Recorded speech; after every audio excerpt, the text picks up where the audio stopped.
नमस्कार, राज की बात में आपका स्वागत है। पाकिस्तान के खिलाफ तो एक के बाद एक एक्शन की तैयारी भारत की सरकार कर रही है। पीएम मोदी ने विदेश मंत्री को,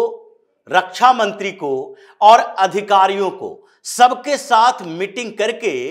एक अपनी राय दे दी है कि जहां जैसे जब भी पाकिस्तान को दबोचना है उसके लिए तैयारी कर लो। यानी विदेश मंत्री मैदान में है, रक्षा मंत्री अपनी ब्रीफिंग ले रहे हैं कि कैसे कब क्या करना है, और गृह मंत्री आंतरिक सुरक्षा की व्यवस्था को मजबूत करने के लिए मीटिंग पर मीटिंग ले रहे हैं। और आंतरिक सुरक्षा और उसमें अंदर के गद्दारों के खिलाफ एक्शन लेने की जिम्मेदारी अमित शाह के ऊपर है। और इसलिए जम्मू कश्मीर में और खासकर घाटी के क्षेत्रों में जो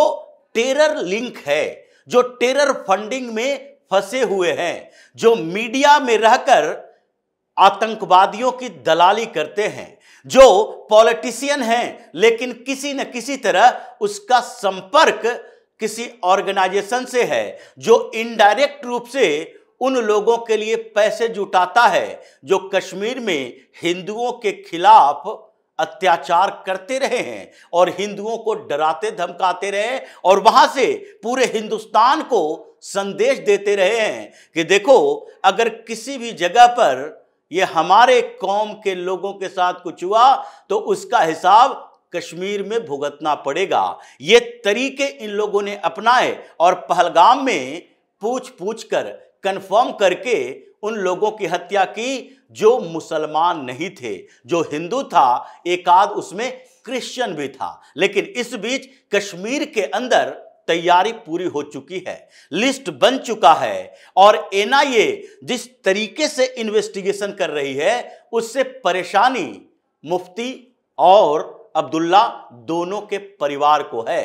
उमर अब्दुल्ला एक बड़ी गलती कर चुके हैं और वो गलती विधानसभा के अंदर है। उन्होंने कोशिश तो की बैलेंस करने की, पाकिस्तान के साथ अपने संबंध दिखाने की पूरी कोशिश खत्म कर दी। उन्होंने ये बताने की कोशिश की कि नहीं, हम तो भारत सरकार के साथ हैं। 3 पन्नों का रिजोल्यूशन भी विधानसभा से पारित करवाया, लेकिन उस रिजोल्यूशन में उन्होंने कुछ ऐसी बातें कर दी जो उनके लिए गलती साबित हो रही है। और इधर एनआईए का इन्वेस्टिगेशन जो चल रहा है उसमें भी लिंक ऐसे लोगों का है जो नेशनल कॉन्फ्रेंस पीडीपी के नेता हैं और वो लोकल लेवल पर एक्टिव हैं, लेकिन इन जिहादियों का सिंपैथाइजर हैं। और इसलिए पहले तो उमर अब्दुल्ला ने कोशिश की कि नहीं, हमारे ऊपर से सारे आरोप, सारे शक संदेश खत्म हो जाए और जो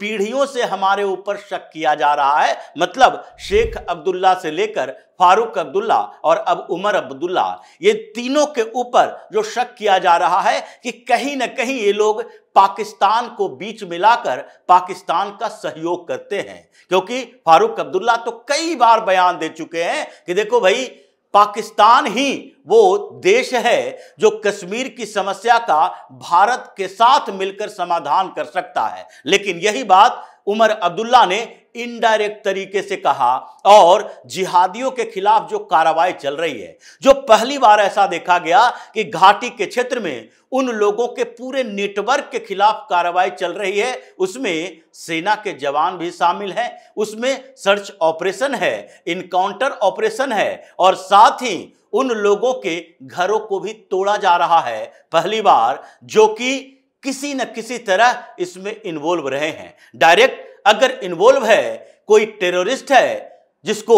उसके परिवार वाले मुजाहिदीन कह रहा है, तो वो भी उसी के साथ खड़ा है। इसलिए उसके घरों पर भी बुलडोजर चल रहा है और तभी उमर अब्दुल्ला ने ऐसे बैलेंस करने की कोशिश की। पहले महबूबा मुफ्ती ने की और बाद में रिजोल्यूशन में उमर अब्दुल्ला ने कहा। उमर अब्दुल्ला ने 2 शब्द ऐसे कहे हैं जिसके कारण वो शक के घेरे में आ चुके हैं। और एक है रिजोल्यूशन के अंदर कि बंदूक से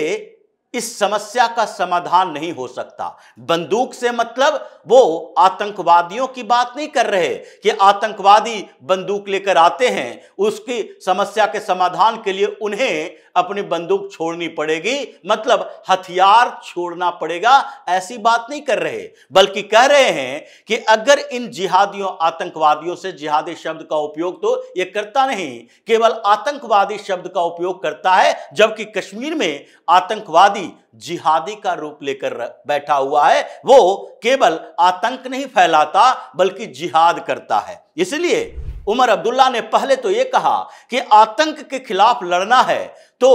बंदूक का इस्तेमाल समुचित नहीं होगा, बंदूक के इस्तेमाल से खत्म नहीं हो सकता है, इसके लिए पब्लिक सपोर्ट की जरूरत है। और पब्लिक सपोर्ट की जरूरत है तो पब्लिक सपोर्ट कैसे मिलेगा? पहले वही वाली पुरानी राग कि आर्मी के मूवमेंट को कम कीजिए, जम्मू कश्मीर राइफल को कम से कम बैलेंस कीजिए, उनको कम कीजिए, उसकी संख्या कम कीजिए। पैरामिलिट्री फोर्सेस जो घाटी के क्षेत्रों में हैं उसे हटाइए वहां से और उसके बाद पब्लिक के बीच जागरूकता फैलाइए। लेकिन यही नहीं, उन्होंने इसके अलावा भी कहा कि जिस तरीके से ऑपरेशन चल रहे हैं और वो ऑपरेशन जो उन लोगों के खिलाफ है जो किसी न किसी तरह इसके सिंपैथाइजर भी हैं, इसको बढ़ावा देता है या इसके साथ किसी तरह के संपर्क में है, उन लोगों के खिलाफ जो अभियान चल रहा है उसी को बैलेंस करने के लिए इन्होंने कहा कि नहीं, जिस तरीके के अभियान हैं उससे तो वहां कई निर्दोष लोग, इनोसेंट लोग भी परेशान हो रहे हैं और इससे समस्या और बढ़ जाएगी, ये उमर अब्दुल्ला ने कहा। लेकिन उससे पहले महबूबा मुफ्ती ने भी यही बात कही कि जो सर्च ऑपरेशन चल रहा है आतंकवाद के खिलाफ घाटी के क्षेत्र में, उससे इनोसेंट लोग भी परेशान हो रहे हैं और सरकार को यह देखना पड़ेगा कि आतंकवादियों के खिलाफ कार्रवाई में इनोसेंट निर्दोष लोग पिस न जाएं। ये महबूबा मुफ्ती कह रही है। मतलब ये दोनों का इशारा एक ही तरफ है कि घाटी के क्षेत्रों में जो आतंकवादियों के सिंपैथाइजर हैं, जो अपने घरों में इसको शरण देता है, जो पुलिस या एजेंसी को यह बताता नहीं कि हमारा बेटा इन एक्टिविटीज में शामिल है, हमारा बेटा पाकिस्तान गया था, पाकिस्तान से वापस आने के बाद उसके एक्टिविटी संदिग्ध दिख रही है, हमें शक है कि पाकिस्तान में वो कहीं टेररिस्टों की ट्रेनिंग तो लेकर नहीं आया, जिहादी बनकर तो नहीं आया, ये घर वाले नहीं कहते, ये बात नहीं करते, तो फिर उन लोगों को निर्दोष कैसे कहा जा सकता है जो घाटी के क्षेत्रों में रह रहा है और वहां पर बुरहान बानी के नमाज जनाजा में ये हजारों की संख्या में पहुंच जाता है, जो टेररिस्टों के समर्थन में मानव शील्ड बना लेता है, आर्मी वाले को रोक देता है। गांव के गांव में जब सर्च अभियान चलता है तो पारामिलिट्री फोर्सेस को गांव के बाहर ही रोक लेता है, ये महिलाओं को आगे करता है, बच्चों को आगे करता है और पीछे से आतंकवादियों को भगा देता है। वो निर्दोष कैसे हो सकता? इसलिए एनआईए की जांच चल रही है, 300 से ज्यादा लोगों को हिरासत में लिया गया, गिरफ्तार किया गया। 100 लोगों से जो पूछताछ की गई है वो लोकल ही है जिसके ऊपर आरोप लग रहे हैं और आरोप उन्हीं लोगों ने लगाया है जो पहलगांव अटैक के बाद बचकर आए हैं। उसमें से कुछ लोगों ने तो यहां तक कहा कि हमने पुलिस से मदद की गुहार लगाई, लेकिन उसने कहा कि यह हमारा काम नहीं है, यह सेना और पारामिलिट्री फोर्सेस का काम है, हम जम्मू कश्मीर के पुलिस में हैं। उन्होंने, कुछ लोगों ने यह भी आरोप लगाया कि वहां के लोकल जो वहां इन्हीं लोगों के पैसे से पल रहे हैं, टूरिस्टों के पैसे से, उन लोगों से भी मदद मांगी गई तो उन लोगों ने मदद करने से इनकार कर दिया। मतलब वो कह रहा था हम इसमें क्या कर सकते हैं। कुछ लोगों ने तो यहां तक कहा कि उन्हीं में से कुछ लोग हो सकता है मिला हुआ है और वो इशारा कर रहा था कि अब समय आ गया जब हमला कर सकते हो, इसलिए इन्वेस्टिगेशन की दिशा लोकल लेवल पर चली गई है। केवल पाकिस्तान करने से कुछ नहीं होगा, जब तक अंदर के दुश्मनों का सफाया नहीं होगा, एंटी हिंदू जिहादी गैंग का सफाया नहीं होगा, तब तक कुछ नहीं हो सकता। यही धारणा है और इसलिए सिक्योरिटी एजेंसी एक्शन मोड में है, अंदर के मामलों को देखने के लिए घाटी के क्षेत्रों में ये जो आज बंदूक छोड़ने की बात कर रहा है उमर अब्दुल्ला, वो उस समय 1989 में ये कहां थे? ये बच्चे नहीं थे उस समय। फारूक अब्दुल्ला तो खुद चीफ मिनिस्टर था और घाटी के क्षेत्रों में जब वहां अनाउंस हो रहा था, हिंदुओं को भगाया जा रहा था, उस समय कुछ समय के लिए लंदन में छुट्टियां मनाने के लिए फारूक अब्दुल्ला गया हुआ था कि हमारी कोई बड़ी जिम्मेदारी ऐसी ना हो जाए जिससे कि बाद में हमको जवाब देना महंगा पड़ जाए। आज भी जब उस समय के लिए सवाल पूछे जाते हैं, फारूक अब्दुल्ला माइक फेंक कर भाग जाता है, लेकिन यही उमर अब्दुल्ला आज फिर से उसी कटघरे में खड़ा हो गया है कि देखो भाई, हम तो घाटी के क्षेत्र के मुसलमानों की सुरक्षा करेंगे, हिंदुओं की जो स्थिति है वो होने दो। हालांकि डर इन लोगों के अंदर ये है और इसलिए बैकफुट पर आया, बौखलाहट में कहा कि अभी तो ऐसा समय है कि हमें शर्मिंदगी महसूस होगी अगर पूर्ण राज्य के दर्जे की बात केंद्र सरकार से करते हैं। ये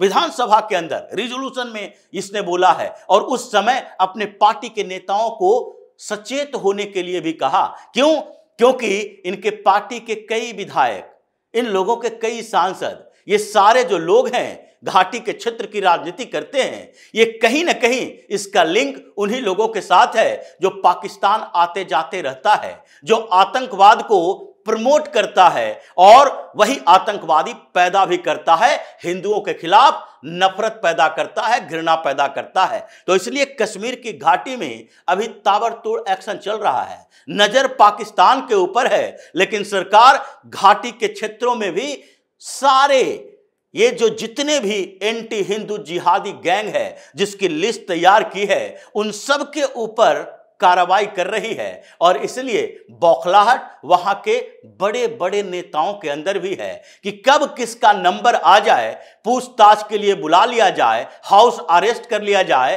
तो फिर ये गुपकार गैंग के लोग पहले की तरह ही हंगामा मचाएंगे और महबूबा मुफ्ती, उसकी बेटी इल्तिजा मुफ्ती, ये सारे जो आतंकवादियों की भाषा बोलता है, इन सारे लोगों की समस्याएं बढ़ जाए। और इसलिए ये इस बीच बीच का रास्ता अपनाया है। सरेंडर मोड में इसलिए नहीं है कि वो अब हिंदुओं से सिंपैथी रखता है या केंद्र सरकार के साथ बेहतर संबंध चाहता है, वो बैकफुट पर इसलिए है क्योंकि वो अपने आप को सुरक्षित रखना चाहता है, लेकिन इससे बच नहीं पाएगा। जितने ये नेता लोग हैं कश्मीर के घाटी के क्षेत्रों में जो राजनीति करता है और जिसका एक भी लिंक कहीं इन लोगों से पकड़ाया, उसे छोड़ा नहीं जाएगा। इसलिए एक्शन केवल पाकिस्तान में नहीं चल रहा बल्कि घाटी में भी चल रहा है कि अब वहां के पूरे डेमोग्राफी को बदलना पड़ेगा, मॉडल चीन का लाना पड़ेगा, जिनजियांग का लाना पड़ेगा, जहां पर इन लोगों ने